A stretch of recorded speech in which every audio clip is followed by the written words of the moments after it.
Welcome to Writing the Wrong Way, where we talk about how writing works, how writers work, and how the best writers risk being strange. And I'm talking today with one of my favorite people on the planet, Suzette Mayr, the author of many great books and recent winner of the Giller Prize for her most recent book, which is The Sleeping Car Porter. And great book, although it's hard to pick my favorite. My favorite book of yours is, of course, I always blank on the long line name, Dr. Edith Vane and the Hares of Crawley Hall. Hares of Crawley Hall. One that was dedicated to you. Yes, that's why it's my favorite book. The only book that was ever dedicated to me. Oh, yeah. So far. Yeah. Till your next one, right? Or until my daughter does one, maybe. That's right. Yeah. Actually, what's funny with that? So my daughter is doing a manuscript of poetry. She was showing me drafts of it. And at one point she did have like a dedication in the draft, and it was like to me. And then I remember seeing a later manuscript and she had changed it to something else. You'd had a fight and she was like, forget it. Yeah, no, it was like some friend of hers had something happen to them, but it was justifiable. And I remember thinking like, oh, that hurts. But yeah, she let me see the drafts though. That was her mistake. I didn't bother her about it though, but I thought that was cute. Yeah. But yeah, so Suzette, there's a lot of things I would love to talk with you about.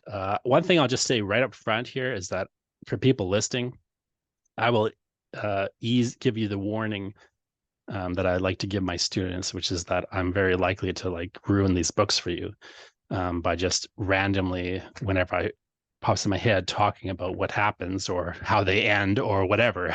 But one thing that I think is really interesting about that particular book that you just did, Sleeping Car Porter, is you've got a great. So a number of your books over the years have been in that, for lack of a better phrase, have been in kind of a magic realist mode. Yeah. Sleeping Car Porter, you could argue isn't, but there is in it the potential to interpret what is happening or what Baxter, the main character, is seeing. Whether you're interpreting it as these are really things he's seeing or not, it's a bit of an open question. You've got some interesting moments in that book where it's implied that possibly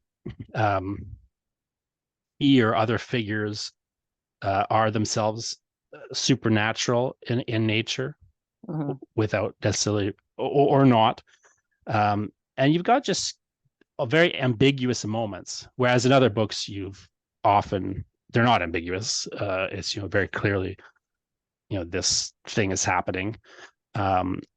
But then you also have a book like Monoceros, where it's not necessarily in a kind of supernatural vein in any way, but you have like these characters who are haunted by this event that has taken place, the suicide of this one character, and the book is kind of structured around that. And so, so you'll sometimes move into the supernatural mode, you'll sometimes not. You'll sometimes have it sort of in a magic realist way, kind of just sitting beside a more realist mode, or you'll just imply its potential. But it strikes me that however you're handling that, you seem to really be attached to this idea of haunting, particularly in the book since you moved to Coach House. Like you've had like Monoceros, of course, the Hares of Crawley Hall is basically a haunted house novel, although it's not a house. And then you could argue that Sleeping Car Porter is sort of a haunted train on some level, although it's not necessarily confirmed that this is the true situation in any way, shape, or form. But I'm really curious to know just how you find that. What's your attraction to that haunting, that idea of haunting? So I could go. That's a good question. I'd have to think about it for a while, but I think my initial reaction to that question is that, and I think we've talked about this before, or I've talked about it before, that I think I grew up in a haunted house, and by haunted house I don't mean that there were ghosts, but I grew up with a mother whose both of her parents were dead by the time she was 18, and they had, so her father died when she was, I think, 15, and then her mother died when she was like 17 or 18, and no, 18. And it's, it's not that we grew up in an unhappy household, because we didn't, but there was always a lack there. There was always, whenever my mother was really mad at me, she would always win the argument by saying, well, at least you have a mother. It was always that was like the trump card. And how can you fight that? I guess it's true. I guess at least I have a mother. And, in combo with that absence, and I think that kind of, I would say that there is an overlay of grief there from her, and also my father never had a father, as in, when he was 3, his father died. So it was such a different household compared to what I knew from, friends who would talk about their grandparents, and also their grandparents spoke their language, whereas my grandmother spoke German. Like, we shouldn't even speak to her. So it was this very, it was just a different way of growing up. In combination with that was the fact that my mother is from the Bahamas and in the Caribbean. And I had a conversation with Andre Alexis about this as well, because I was just wondering, is it just me and our family, or is it other people, where there is an understanding of the proximity of the supernatural and of the dead. There's an understanding of that in those cultures, which is different from what we have here in North America. So in North America, when you talk about haunting, when you talk about the supernatural, it's Halloween. That's Halloween. That's something you do on Halloween. That's haunted house rides. Whereas in the Caribbean, it's just closer. It's closer. And so I think, having grown up with that kind of background, and then also, I've always felt there's got to be more to it than this. Like, what I'm seeing and apprehending, or what I'm apprehending with my senses, there's got to be more than this. So it could also just be wishful thinking, that, come on now, there's got to be other dimensions, because some of the shit that happens in this world is just like, it's enough. I'm sick of it. I'm done with this. Please let there be other possibilities. Please let there be magic. But as you grow up, as a kid, when I was a kid, I was convinced that I could think things into being, sometimes against my will. And then as you get older and older, you realize, oh, I wish. Well, that is, and also one of the things that you were talking about, the dead and this proximity thing. Something I often think about is, I forget where, but somewhere Jean Baudrillard writes about how one of the foundational moves that has created sort of the modern West was the exclusion of the dead. Mm-hmm. And then, but by virtue of doing that, you have to then ritualize their, proximity, in these strange, carnivalesque ways, like you were talking about, like at Halloween or whatever else. Whereas it strikes me that your novels have this more integrated aspect, where the supernatural it gets integrated often to the point where it's not even necessarily clear if it's there. Yeah, which is in a weird sort of paradox. But just that potential is there, and characters may or may not, buy into this potential, but they're again, in a sense, kind of haunted by its possibility. And then, maybe Baxter is an interesting character too, because he's a figure who is, on one hand, very accepting of certain things, but on the other hand, just trying to constantly deny certain things, like whether that's the reality he's looking around, or, aspects of his sexuality, or just, how to act in this situation. There's a rule, right? He has to follow, or he's going to get penalized. Like that idea, which is built into his job, is really it's just a thread throughout his life, by virtue of who he is and what time he's living in, and his social class, et cetera, et cetera. but he has this, dream of mobility. Not just he's going to become a dentist and so on, but just in all these different aspects. One of the things I really liked about the book was you take a lot of material that is not necessarily uncommon, but you have such an interesting take on it compared to other writers, because and you do this in Monoceros as well, very deftly, I thought, where you have, material that in one hand is very tragic, but it's very funny, and there's a lot of like hopefulness, and like him flying the kite at the end is such a beautiful moment, where he just really gets to have fun flying a kite.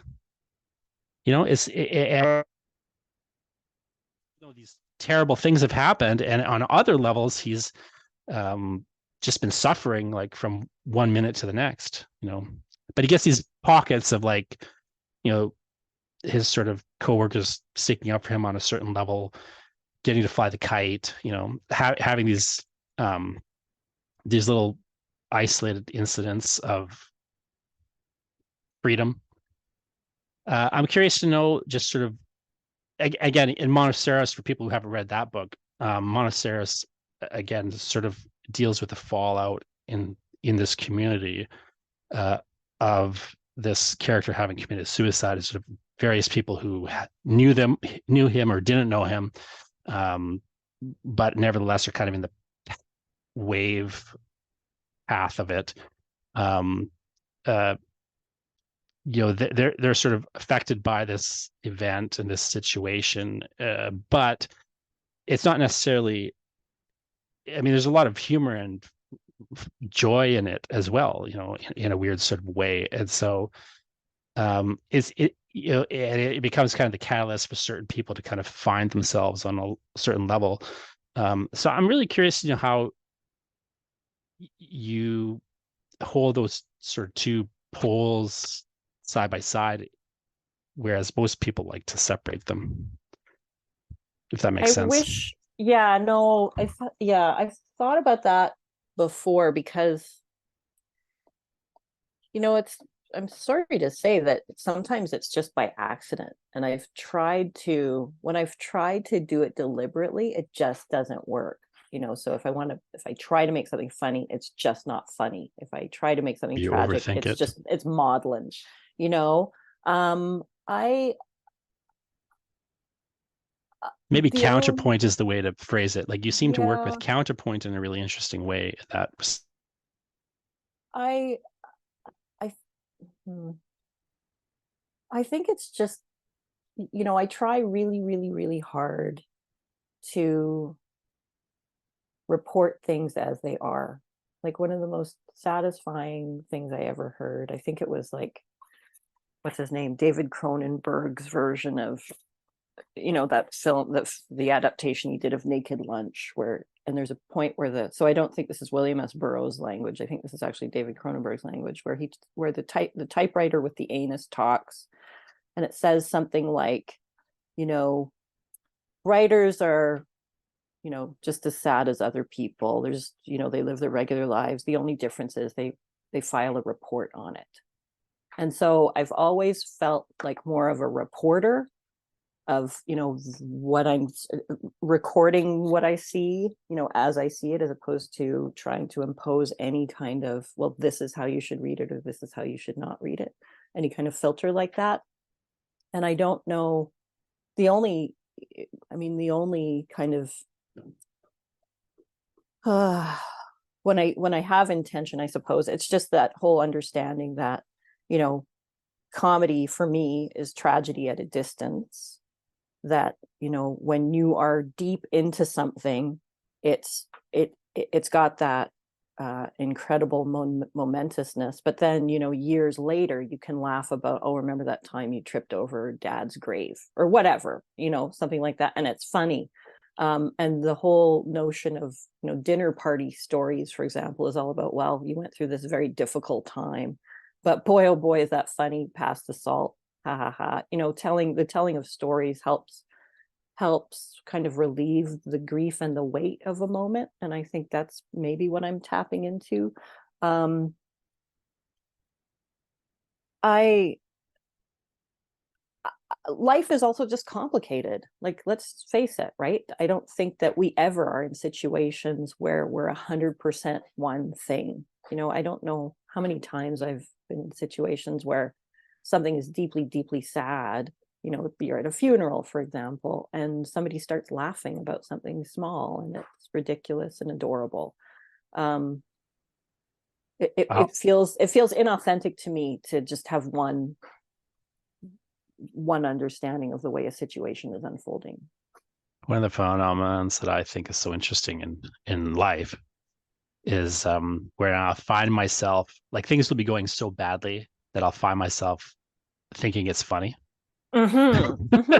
Like, I'll laugh. Exactly. Like, if I was watching this, it would be hilarious. Like, it's almost like you laugh at your own, like you stub your toe, and at a certain point it hurts so much you start laughing. Yeah. It's almost like you get that there's like an emotional space that's analogous to that, I think, too, where it's like something horrible happens, and then it's like there's a tipping point where it's like, now it's almost funny how many things that are happening to you are so horrible. Yeah. And it's like, of course that would be the case. I would also get my tax bill.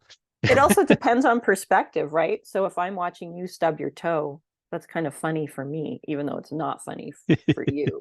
Yeah. I mean, that's that's kind of a minor example. You always have had an interesting perspective on this sort of different way of thinking. I remember you telling me once, what was it? It was slightly on the side here, but I remember you saying to me once, why isn't it like, if I love a person, I love you, why don't I love your blood when it's outside of your body? Yeah, I think we were talking like about the abject aspect of it. There's like a level, but there's a level where it kind of crosses, like the thing will cross states at some tipping point. Like it's almost, I think we were talking about horror as a genre at one point, and I was saying something along the lines of, like, there's that moment in The Birds where there's just all of a sudden there's too many birds, like, behind her on the play structure, and it's weird and horrible now. But if you were going to make the Leslie Nielsen parody, you just add more birds, because there's this other tipping point where it's now ridiculous how many birds there are. It kind of crosses from normalcy to terrifying to ridiculousness.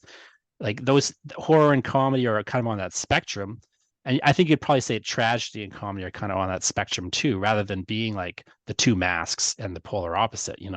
Yeah, I would agree. I like the same actor would wear both masks. Like, that's the thing that people would often forget in the comedies. Yeah, they're two sides of the same coin. I think what we were talking about was love poetry, where, if you're, the whole idea of feeding your lover a strawberry and how wonderful that is, putting it into their mouth. But at a certain point, you don't want to see that strawberry again. Like, once they've crunched it in their teeth and it's halfway down their throat, it's like, okay, you can keep it. Yeah, please don't give it back. And it's no longer romantic. But if you are, but there's a line. Like, it's a weird... regurgitate that into my hand, then I don't know. Is that funny? Yeah, I'm sure somebody finds that sexy. But like, there's a level of... but I always thought that was an interesting metaphor, almost, for your approach to fiction. Because you seem to me very interested in, well, where's the line where that strawberry stops being romantic, and, like, can I get close to it? Yeah. Is there something interesting in that when we're close to that line? Mm-hmm. Also, I just thinking about the strawberry, I think it would be fascinating to see that strawberry being eaten up by stomach acid and seeing it be transformed into something else I don't want to see. Like, I don't want to see the stool of the strawberry, but watching the process would be interesting. But some distance down there, right? Like, this may be like further than the normal person, but but that's, I think, the writer's job on a certain level. It's like, let's just go a little further than a normal person would go. I remember Neil Gaiman being interviewed about something or other, like about ideas, and he was saying, like, how does he get such great ideas, or something, like the standard question. I remember his response was really interesting to me, where he goes, a writer doesn't really get more ideas or better ideas than a normal person. It's just that they notice they're having an idea. Yeah. Like, the average person will have 100 great ideas in a day, but they won't pay any attention to the fact that they've had an idea, and they certainly won't go execute and obsessively, like, gun that idea down. Yeah. Whereas, like, writers have, for whatever reason, like, this obsessiveness where they'll stick on an idea and they'll be like, okay, I could do something with that. And they'll kind of just go further than a person should almost with the idea. And sometimes it Yeah. doesn't work out. But like there's this level at which, I find, at least for myself, like what I like when I'm reading, or even just, what I'm looking for when I'm writing, is like, is there some place that the thing goes? Like, does it go, I like to say, do you go to the end of the idea? Like, what I think is so Mhm. interesting about what I liked about uh Baxter's story is it has this literal structure of traveling from one location to the other location, and then the whole thing becomes about, like, can you get to that from this place to that place? Like, Mhm. there's a physical journey that they're trying to complete, and there's obstacles at a certain point to its completion. Um, but then there's also like this, he has this other journey of he needs X amount of dollars to go Mhm. to dental school and get the training he wants. He's reading through a book, as he goes. He's reading the science fiction novel, and he starts to hit obstacles to completing that novel. Mhm. Because it becomes like this tool for his to deal with this girl or whatever. And then you have like just the whole the dream of sort of being able to be who he wants to be without people always stopping that or isolating and clamping down like his desires. And there's like a journey that's sort of being interrupted there. Like I love how like lined up those things are, and how clean the train metaphor becomes. But just to go back though to something you were saying about reportage, I know one thing that you were doing in the course of this is heavily researching like the period and trains and porters and so on. Mhm. And I'm curious, to what degree does kind of research for you come into these the development of these stories? Like, you can see very clearly like where some of your thematic ideas and obsessions are maybe coming from, but what is, like, when does it kind of become a thing that you're now fixated on enough that you're going to spend real time and energy and resources researching and so on? So when does what? When does what? Like with this When is book like just the particularly? inkling of like, oh, this is kind of an interesting idea, like move into like, oh, like, let's just use the sleeping car porter for an Yeah. example. Like, what Yeah. was the sort of the genesis of that for you, and then when did it kind of start to crystallize? It started to crystallize. So my big problem was that I could only conceive of this book in the most general terms, as in I want to write about a sleeping car porter. Here are some history books about sleeping car porters, and none of them I wasn't connecting with any of it, just because it was all so very broad stroke. And I realized that what I really, really, really needed and wanted was that really granular detail about, so really the moment of magic for me was when I was in Winnipeg and I was in the provincial archives. I forget what it's called now. And there, I was going through police records and criminal reports, and there was the police had documented what all these people who had been arrested, they've been charged with drunkenness and unruly behavior, and so they were basically thrown in the drunk tank, like the equivalent of a 1917 drunk tank. And the police made them empty their pockets, and they listed what was in their pockets. And so hearing what people carried in their pockets, really, that kind of tipped me into understanding these historical figures as actually human figures, as in, well, this guy had 17 cents and a collar and a single match. This person had a bobby pin and a scrap of hanky or whatever, or just crumbs from the scones they ate earlier in the day. That was a magical moment. And that's when I could get, what you talk about. Sorry about my dog barking in the background there, but um, get to that moment of, I guess, the obsession I needed to follow through, because I could I could figure out what mattered to these people by what was in their pockets. And so I could think about, well, what does my character have in his pockets? In addition to, the timetables and the whatever, the official documents he needs.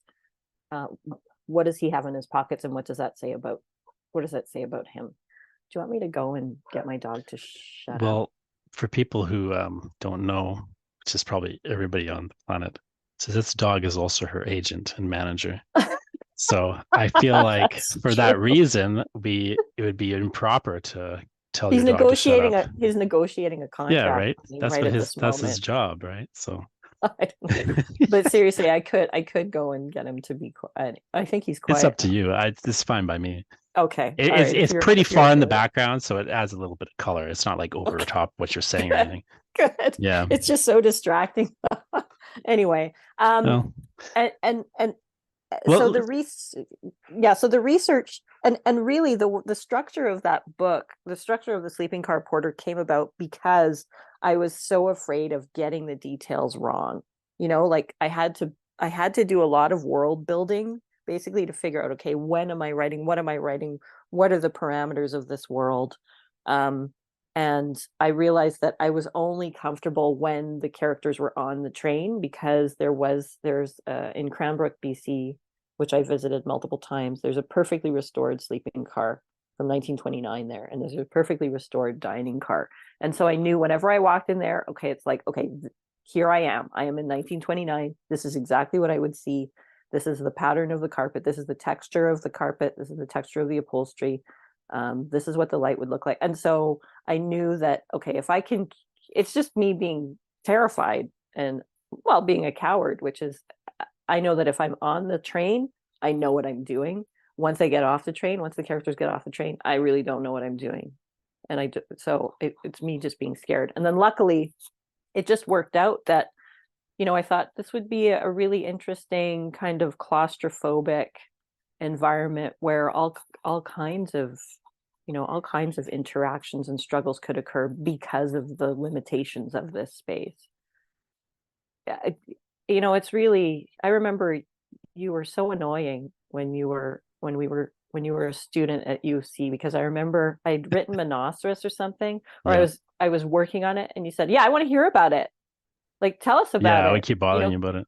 Yeah, because I think we were trying to start a speaker series, and you're like, well, why don't you give a talk on it? And I was like, oh shit. And then I had to think about, okay, well, what is my process? It was great. I mean, this is why you're such a valuable, interesting person, aside from you're just a great person, but you're always poking me and asking me hard questions. And I really appreciate that, because then it can't just be, well, that's what I felt like. It's kind of like, well, what was I actually doing? I always say that my mild credit that I deserve for your career is telling you, when you were complaining about Monoceros and the manuscript and how people didn't seem interested in it, you didn't know if there's something wrong with it or whatever. I remember saying to you, well, maybe they're losers and you should just have a better editor like Alana Wilcox look at it. It's true. I don't think you were criticizing your editor at the time, so I don't want to accidentally say that. But I was just like, maybe the problem isn't you. Maybe the problem isn't the book. Maybe it's, you need to get with Coach House. Yeah, it's because I was in a no man's land, because my agent had dropped me and the publisher of the last book was not answering me. And I'm like, what am I going to do? Sure, that's what it was. Try Coach House. I was like, get a better publisher. Yeah, get a better publisher, get a different publisher. Yeah, that's not, you're not the problem, Suzette. You've also managed at certain times of my life to just say things like, well, who cares what they think? Just do it. Who cares? Whatever. So what if it's, this person is defying gravity? Just make it happen. Just make it happen. But yeah, I don't think I deserve any real credit, but I think, but I always think, so just to sort of jump back for a second though, sometimes that's like what people need, in the sense that, again, this is why I call this whole thing writing the wrong way. I find that like the trajectory of a person's career, no matter who they are, is like they start out and they're doing everything wrong and they suck. And they know they suck. At a certain point, they realize they suck. Often that's one of the biggest things. You have to realize you're terrible and get over your ego that just because you're writing, you're better than everybody else. But once you realize you're actually truly terrible and you're doing things wrong, you'll start to seek out like, how do I do things the right way? And you'll go take a class, you'll do this, you'll do that, you'll read books. Eventually, you start to learn how to do it. Mm-hmm. But the problem with that is what you learn effectively is how to be like other people. And that's fine to a degree, but you have to, at a certain point, I think, get back to, well, once you're like everyone else, the problem then becomes you've lost your interest in the thing because something you were doing wrong initially, like something that you weren't doing the way everyone else does it, was in fact the thing that interested you about it. But now you've been told to lose that thing. So like maybe, I don't know, it could be anything. Maybe you like to write in second person, but no one writes well in second person. So then, you're told not to write in second person and then you don't. And then you do get better, but you've kind of lost the thing that mattered to you in the first place, whatever. So it could be anything, but just, as an example, what I find so often is like people need to kind of have a disciplined approach to getting back to doing something wrong, but making it work. Yes. And I feel like with Monoceros, at least, you were kind of in that space where like you were a very excellent writer and you had your own voice and everything by that point. But there was a thing you were doing in that book, which was sort of the opposite of what other people would be doing. And you were kind of torn where it seemed like on one level it wasn't working because everyone would keep telling you it wasn't working. Yeah. You're like, you have a kid commit suicide and that be the centerpiece of a hilarious book. But Well, it did work, and because you had to figure out how to make it work. But people have that knee-jerk reaction of like, before they read it, they have to hear about it, and then they kind of bring that perception in.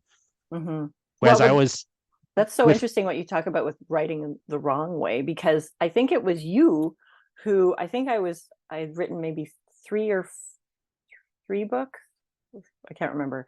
Anyway, and you said to me, oh, so what you do is you write a realist novel and then you just, at the very end, you put some supernatural stuff in it.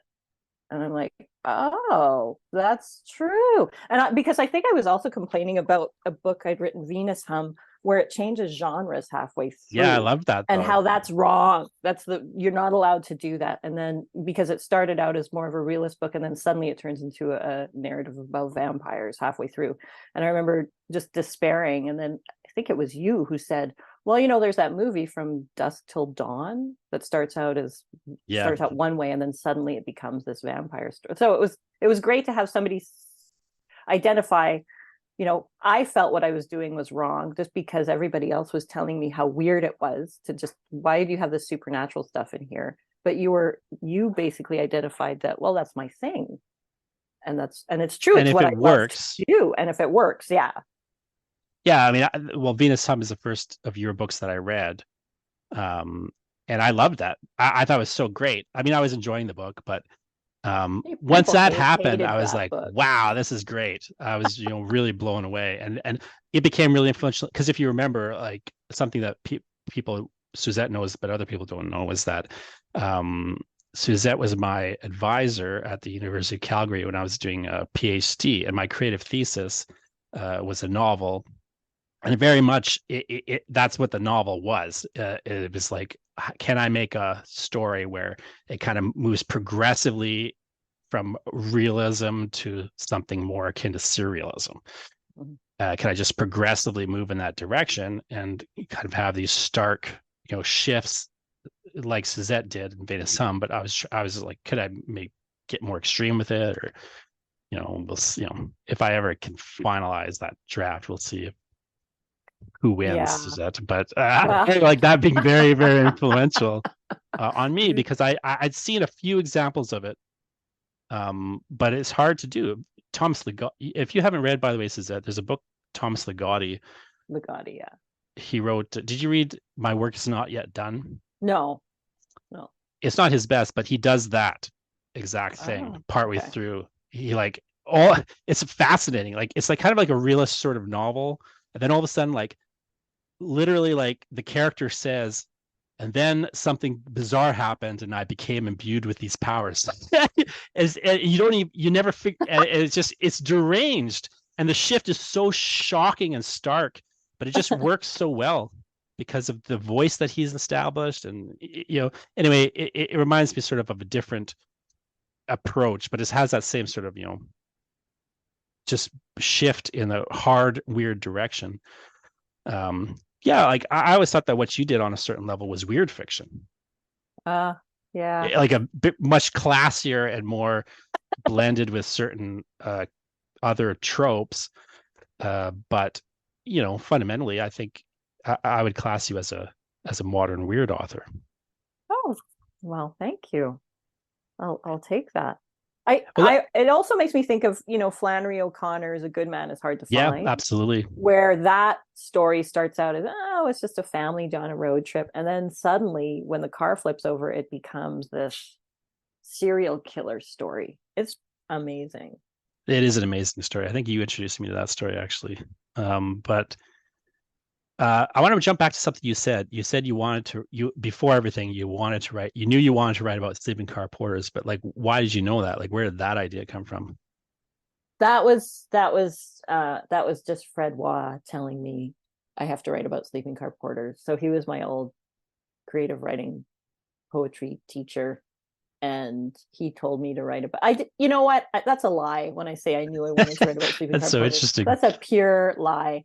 I didn't want to write about sleeping car porters. But Fred Waugh told you to? He told me to, and I thought, okay, I'll just have this topic on the back burner. I'm going to work on the stuff I'm actually interested in, and I'll have this stuff on the back burner.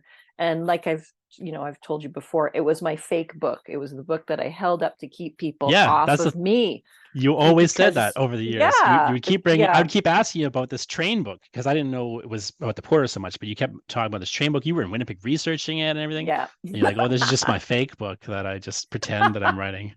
Well, because people kept saying, kept asking me, what are you writing on? What are you writing on?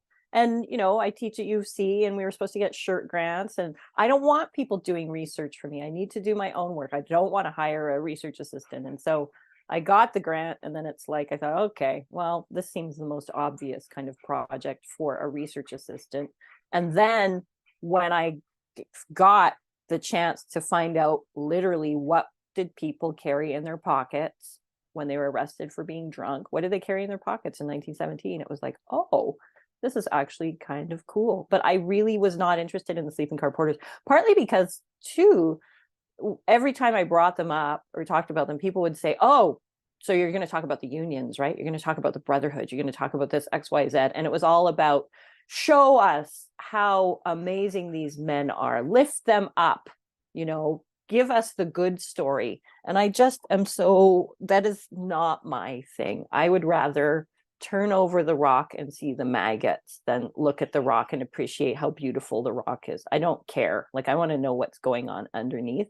And I knew I didn't want to write about unions and brotherhoods or anything like that. And I don't find that books that are about uplifting a group of people are very interesting. That just reads like somebody's agenda to me.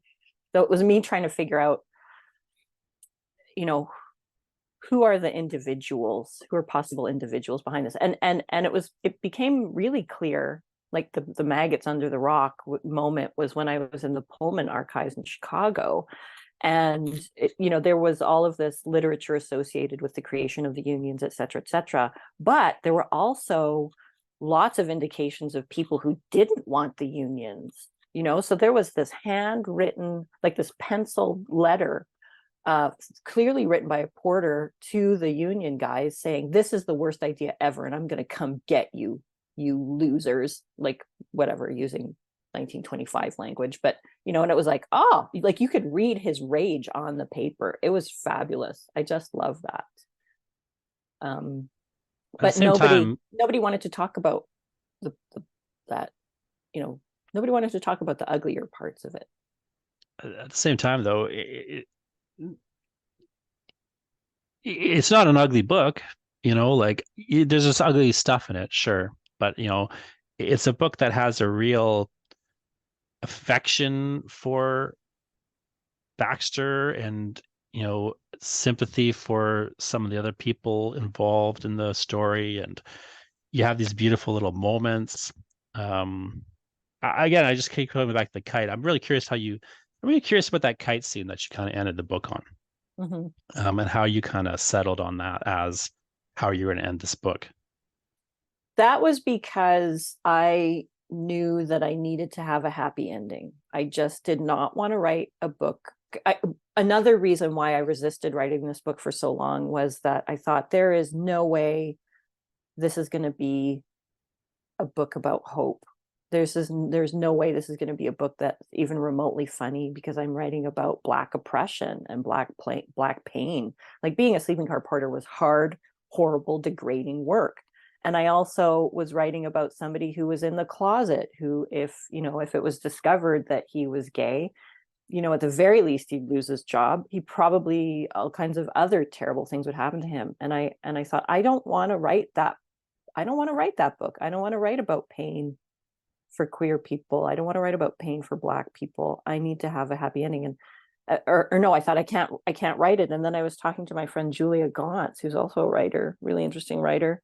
And I said, here's my dilemma. I'm going back into a history that's really hard, and it will never end happily. And she said, you're a fiction writer. Make it happen. You can make a happy ending. And I thought, okay, how can I make a happy ending that is realistic? So I wrote that scene actually quite early on, once I figured out who Ferdinand was with his kite. And somebody suggested, because in early drafts I had this character, this porter, who had a kite. He just had a kite. And I'm like, well, so what if he has a kite? And a friend of mine said, well, why don't you make the kite an object that his wife sewed for him, so it's him actually just taking his wife along with him everywhere. And I thought, that's actually really beautiful. And I also thought too, this whole union thing, brotherhood thing, it's not that it's not important, it's super important, but I'm much more interested in the sentiment behind it, and how brotherhood can occur. And the fact that it's not a happily ever after with a lover at the end of the book, but it's a happily ever after with your friend, your friend. And the fact that he's been in this claustrophobic space for so long, and he finally gets to just run full out and use his body, was really important to me. But people never note this, but the sky is cloudy that the kite is flying in, Sure. so that's me being for the kind of English majors out there, well, it's not a sunshiny day, it's a cloudy day. So what does that mean? Well, it's either Vancouver, because Vancouver's always cloudy, or it, suggests, it's not going to be an easy.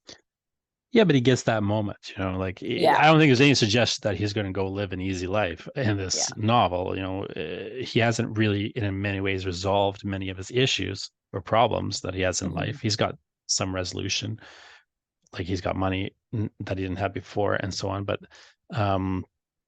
yeah, like, but just even to get that moment, I think, it's well, just to kind of cycle back though to something you were just saying for a second. You've said versions of what you just said over the years to me, which is that you've expressed this real distaste for stories that just sort of hammer tragedy after tragedy in relation to Black people or queer people or whatever. Like, and this sort of on one level, uh, you just seem very much to have a distaste for that genre. And I'm curious to know, hear you talk a bit more about that, because I know other people who maintain that as a very important genre. I think it's partly my age. Like, I came of age when the big thing on TV was Roots, and it was about a slave and the brutality he went through, and everybody was like, you must see this show, this is an important show, you must see it. And I'm like, oh God. And it's not easy to watch, it's brutal, brutal. And and then we'd go to the Caribbean and visit family, and I remember seeing the slave cages. Like, there were cages that you kept people in, and there were green ferns growing in these cages. And I'm like, okay, we know that story of slavery and people in cages and people being thrown over, in the Middle Passage. We know that story over and over and over again, and the color purple, and all of that.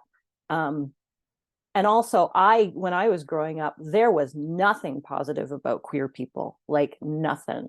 It was either super, super coded, so to the point of oblivion, so you couldn't recognize it at all, or it was stories like, this person's dying of AIDS related causes. These women are perverted, and one is going to actually, at the end of the story, I think it was the children's hour, where a woman hangs herself in it because she's in this relationship and is just feeling so tortured. Like, those were narratives I saw over and over and over again. I didn't grow up with the benefit of happy endings for queer people. It was always, you got punished at the end, or somebody, if it's a story about two women, one of them ends up marrying a guy or whatever. And with Black people, it was always these very, it was either comedies like, I don't know, the Cosby Show or the Jeffersons, which I loved, or it was these deeply tragic, brutal shows. And it's the Sleeping Car Porter is me writing against that tradition, really. And also, to be fair, like I was talking about the book in a history class recently, and there was a student in the class, a young queer woman, who, she didn't know what the ending was, because this was very early days. The book had just come out and nobody was reading it yet except for this class. And she said that when she reached the end, she was shocked by the ending, because she assumed that this person, that the main character Baxter, well, at the end of the story, he's going to be punished or he'll be killed or whatever. So for me, it felt like a radical moment of, what, you get to read some history, you get to see the hard parts, but you also get to see somebody experiencing tremendous joy and possibility and hope, and it's aspirational. Yeah. It's interesting that you use the word radical, because it does strike me as the one sort of genre where, other than horror perhaps, where a happy ending is radical. Yeah. Yeah. I'm curious. I've always wondered why the culture fetishizes extreme tragedy in that sort of way. I always think of the movie Precious. I started laughing in the movie Precious, because at a certain point, it's just one thing after another. You get to that absurdist point at a certain level. Yeah. And to me, it's kind of emblematic of. I mean, there's very good stories in that genre. Don't get me wrong. I'm not suggesting that Roots is terrible or something, but like, I mean, I don't know. I haven't seen it for a while, but there is that level of like, there's a fetishization of the tragedy that gets extremist, and then I have not seen too many people reacting against, other than you and maybe a handful of others. And I mean, there's place for all sorts of stories, but I wonder, like, why. I've always wondered why that, why the culture is so bound up in that. But maybe it's just a cultural thing, in that we vault tragedy over comedy. Like, you don't give the Oscar to a comedy anyway. Oh yeah, that's so true. Maybe it just has to do with the broader cultural idea that tragedy is worthy of serious note. I think it's still, it might also be about, like, especially with Black, this insistence on these deeply tragic stories. Like you said, it's not like there isn't room for them. There absolutely is. And these things do happen. But it strikes me that it's a repeated kind of putting Black people in their place. So even if you are a successful person, well, I still get to, as a white person or as a non-Black person, I still get to feel sorry for you. It's a repeated victimization. Yeah, that's interesting. Of a group of people, and with queer people, well, I don't believe in I think you live a lifestyle. I don't think you lead a real life. I think you're secretly perverted. But if you die, well, oh geez, well, that's sad. And okay. As long you never as got to live a real life. Yeah, that's an interesting. Yeah. On a lighter note, I'm curious to just jump back to that world building idea. You're talking about like building the world in the car, and you did all this research towards building that world. I think often people don't like this book is ostensibly if you kind of filter out the potential for supernatural activity, which you could as a reader, you can completely interpret it with that filtered out. I think a lot of people don't think about that more realist mode as one in which one has to do world building. You know, people often think of the word world building and they reserve it for like it's an epic fantasy Game of Thrones, and you got, you know, Yeah. where's Gondor, you know, in relation to the, you know what I mean, like Yeah. the black whatever. I just, you know, lost on my Lord of the Rings cred there, but and people but you know, but I think you use the word so well in that way that like, yeah, world building does also just apply to like this train car, or whatever location that we're isolated in, and the claustrophobia sets in. And I've always just personally, I like claustrophobic stories. I don't know, this is a, if you paid attention when you were reading my Lightning Impossible stories, but like I have so many stories that are like there's one person, there's two people, three people are talking, there's one room, there's no location, you know, it's just a letter that somebody wrote to another person, you know, like it's so claustrophobic in so many ways. Like I find that's just part of my personal like writerly DNA. But I always liked the the claustrophobic stories. That's one of the things I also liked about your last two books in particular, is they have that claustrophobia, you know, in their bones on a certain level, and they keep getting more and more closed in a certain way. Crawley Hall, especially, like there's even as the place is expanding on some level, there's like this her the character's domain of activity starts to get smaller and smaller and smaller. And there's like a spiraling effect in some ways, I find, with sort of some of your work that I really like. Like if things will just start to spiral around one another, and it'll get tighter and more claustrophobic, like how these dynamics are relating. And I'm just kind of curious to know, like, something I don't think I've ever actually asked you before is what are some of your like big influences? Because I know where I got that from. Where I got that interest from is reading Sandman #6 by Neil Gaiman, where Sandman #6 is the comic where Dr. Destiny has taken this crystal from Sandman that allows you to control other people. And he goes to a diner, and the whole issue is inside this diner where Dr. Destiny is just taking control of the people and forcing them to like slaughter one another in strange and increasingly creative ways. Eventually, they're all dead. He's just bored sitting there because he's got nothing else to do. And then the Sandman shows up on the last page. He's not even in the issue. He doesn't save anyone. And it's just this absolute nightmare claustrophobia. And I always think, for me, everything goes back to Sandman #6 on a certain level. But and I can think of a couple other things where like the big moments in my the creative influence growing up. I'm curious just to know, like, for you, like, what are the big influences that you kind of see in your own work? As far as claustrophobia Well, just goes, as or far that as kind of, anything, just, you know, the things that really made the impression on you. yeah. I remember um reading Gertrude Stein's The Autobiography of Alice B. Toklas, and just being blown away by